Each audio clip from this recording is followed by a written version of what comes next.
पटना नगर निगम ward संख्या 35 के भावी पार्षद प्रत्याशी पंडित राजेश मिश्रा अपनी चुनावी तैयारियों में जुट गए हैं। पंडित राजेश मिश्रा ने कहा कि अगर मैं जीत के आता हूं तो सबसे पहले नशा मुक्ति वार्ड बनाऊंगा। वहीं पंडित राजेश मिश्रा ने जनता से अपील की है कि सर्वांगीण विकास के लिए पंडित राजेश मिश्रा को ही अपना पार्षद बनाएं। अभी अभी हम लोग कोरोना काल से उभरे हैं। बहुत सारी योजनाओं, बहुत सारे स्कीम्स के रहते हुए भी बिना पब्लिक अवेयरनेस के द्वारा ये कोरोना पीरियड से हम नहीं उबर पाते। जैसे कि अभी जो कोरोना पीरियड बीता है तो हम तो सिंपल एक नागरिक थे जो भी थे। अब तो कुछ समाज सेवा करने का प्रेरणा मिल रहा है ड्यू टू कोरोना पीरियड। क्योंकि जैसा कि हमने आपको पहले कहा कि मेरा जो बैकग्राउंड रहा है से रहा है, डॉक्टर लोगों से लगा रहा है, तो इस ड्यूरिंग कोरोना पीरियड बहुत सारे लोगों ने मुझसे हेल्प लिया। जैसे कि किसी भर्ती करना कोई नर्सिंग होम में, अस्पताल में, है ना, तो सीट नहीं मिल रहा है, बेड नहीं मिल रहा है, ऑक्सीजन सिलेंडर नहीं मिल रहा है, दवा का सुई नहीं मिल रहा है, रेमडेसिविर नहीं मिल रहा है, तो अनगिनत लोगों का मैंने हेल्प किया। तो इस हेल्पिंग एटीट्यूड से मुझे लगा कि क्यों ना मैं खुल के सामने आऊं और लोगों का सेवा कर सकूं, इसलिए मैं वार्ड में खड़ा होने का चाहा। वार्ड में आपके क्या कुछ दिक्कतें हैं जिसको दूर होना चाहिए, नहीं हो पा रही? देखिए, ये जो मेरा वार्ड है, सौभाग्य से ये पटना कंकड़बाग का ये क्रीम इलाका, जैसा कि आप लोग जानते हैं कि कंकड़बाग जो है सो इंटायर एशिया का नंबर 1 कॉलोनी है।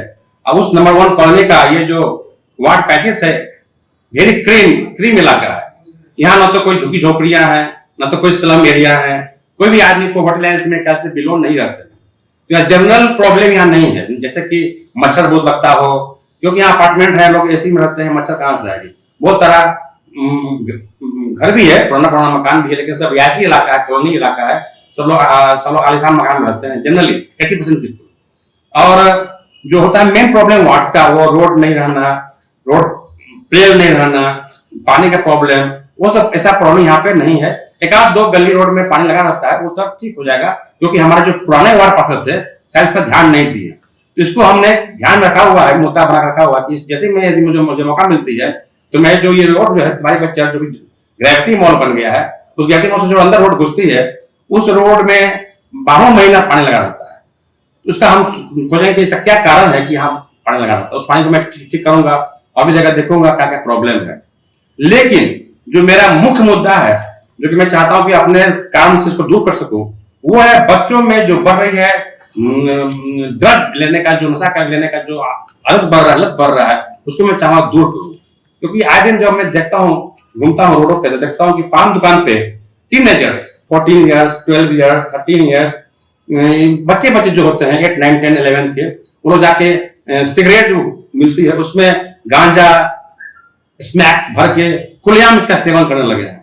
तो हमने सोचा कि हमारी जो बच्चे की पीढ़ी है, वो जो 2-3 साल में जो बड़े हो जाएंगे, व्यस्त होंगे, एडल्ट होंगे, तो हमारा भविष्य जो है अंधकारमय होता जा रहा है, इसमें ग्रहण लग रहा है। इस ड्रग लेने की प्रवृत्ति को दूर करने का मेरा मेन एजेंडा है कि मैं घर घर घूम के बोलूंगा बच्चों के परिवार वालों को, माता पिता को, या बच्चे का एक्टिविटी को आप रीड कीजिए, उसकी आंख को पढ़िए कि उसकी आंख नशीला हो रहा है क्या, आंख में अंदर कालापन हो रहा है क्या, आंख के अंदर लालीपन छा रहा है क्या, स्ट्रेस हो रहा है क्या, उसको कंट्रोल कीजिए, उसका मुंह सूंघिए, स्मेल कीजिए, वो कहां से आ रहा है, केयर कीजिए। क्योंकि एक अच्छा दिमाग ही अच्छा भविष्य हो सकता है।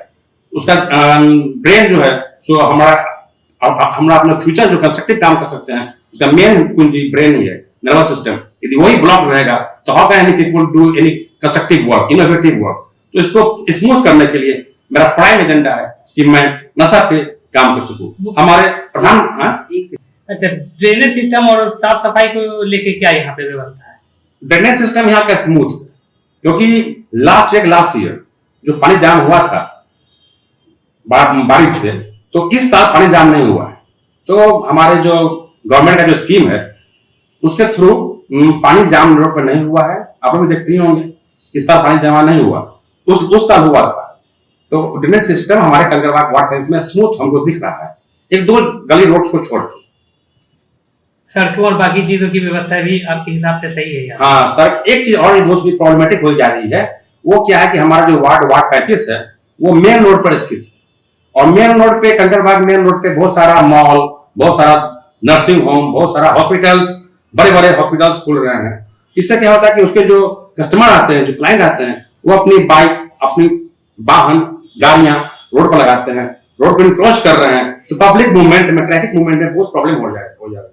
तो इसको स्मूथ करने के लिए हमारा यही प्रयास रहेगा कि उन लोगों का जो गेस्ट का जो पार्किंग है उसका प्रॉपर अरेंजमेंट हो सके नगर निगम, पुलिस की मदद से, ताकि रोड ब्लॉक में हो, रोड का स्मूथ ट्रैफिकिंग हो, पब्लिक आवाजाही में समस्या नहीं हो। क्या आप किसी तरह के वेंडर जोन बनाने की भी योजना रखते हैं, क्योंकि लोग आते हैं तो वेंडर भी होते हैं, सामान बिकता है, उससे भी समस्या होती है? बिल्कुल, हमारा प्रयास रहेगा कि वेंडर्स के लिए आए दिन रोज पे रोज नया नया फुटपाथ लोग अपना रहे हैं, क्योंकि बेरोजगारी बहुत बढ़ी जा रही है और गांव से कहीं कहीं से लोग आते हैं और खोमचा या पटाखा पूरी चाट दुकान खोल लेते हैं, मोमोज की दुकान खोल लेते हैं और पब्लिक को भीड़ लगा देते हैं। तो उसका प्रॉपर सिस्टमेटिक ढंग से हो ताकि पब्लिक में प्रॉब्लम नहीं हो। आप भी दुकान चलाइए लेकिन एक प्रॉपर जगह पर, ताकि जनरल पब्लिक को प्रॉब्लम नहीं हो। क्योंकि हमारा शहर जो पटना शहर है वो स्मार्ट टाउन बनने जा रहा है, स्मार्ट टाउन बनने का व्यवधान हमको दिख रहा है। तो स्मूथ करने के लिए, पटना को और ब्राइटन करने के लिए ये जो गलतियों को दूर करना। तो क्या वर्तमान पार्षद जो है वो इन सब चीजों पर ध्यान नहीं देते? देखिए, हम तो 35 ईयर्स इस वार्ड में रहते आए हैं, हमें तो कभी दिखे नहीं, कभी मिले नहीं। कहा जाता है कि वो एक मोहल्ला को मैनेज किए हुए हैं, वो वार्ड पार्षद के चुनाव को अवेयर भी नहीं करते पब्लिक में, इसलिए पब्लिक में वार्ड पार्षद के चुनाव वाले कोई बहुत बड़ा मुद्दा भी नहीं है। उसको देखते हुए हमने सोचा कि वार्ड पार्षद भी जो है हमारा समाज का नीचे का पायदान का एक अधिकारी है। जैसे ऊपर से आइए, आप दिल्ली से आइए, है ना, सांसद, विधायक, मंत्री, है ना, मुखिया, सब होते हुए मेयर होते हुए आता है वार्ड पार्षद। तो इसको जो हम लोग एजुकेट नहीं करेंगे तो पब्लिक में कैसे गवर्नमेंट का स्कीम इंप्लीमेंट हो पाएगा, है ना। तो इसी को ध्यान रखते हुए इसका भी इंपॉर्टेंस कुछ है समाज में। हमने लास्ट 2 साल से इसका प्रचार किया है, अवेयर किया पब्लिक में कि नहीं, you people please come to our ward पार्षद चुनाव एंड वोट जरूर दीजिए, इलेक्शन में जरूर पार्टिसिपेट कीजिए। कोई लोग वोट देने जाते ही नहीं थे, क्योंकि यहाँ अपार्टमेंट है, रिहायशी इलाका है, लोग वार्ड पार्षद के चुनाव जाते हैं और लोग अवेयर भी नहीं करते थे। इसलिए हमने लास्ट 2 साल से टाइम टू टाइम इसका बैनर करके या कोई भी नुक्कड़ नाटक करके मैंने वार्ड पार्षद का भी इंपोर्टेंस को बढ़ाया है, ताकि लोग में जागरूकता फैले, हमारा वार्ड डेवलप कर डे बाय डे। क्या अपील करेंगे अपने वोटर्स से यहाँ के? मैं तो ये अपील करूंगा कि स्वच्छ हमारा जो वार्ड पटना पैकेज है ये और इम्प्रूव करे, है ना। इसके लिए एक योग्य व्यक्ति, जो कि मैं अपने आप को जानता हूँ, समझता हूँ, है कि नहीं, इसको हमको चांस दें आप लोग मिलके, और ताकि हमारा जो निष्पक्ष जो हमारा कार्यक्रम होगा, टीम वर्क मेरी होगी, उससे हम अपने पब्लिक को, जनता को बेनिफिट दे पाएंगे।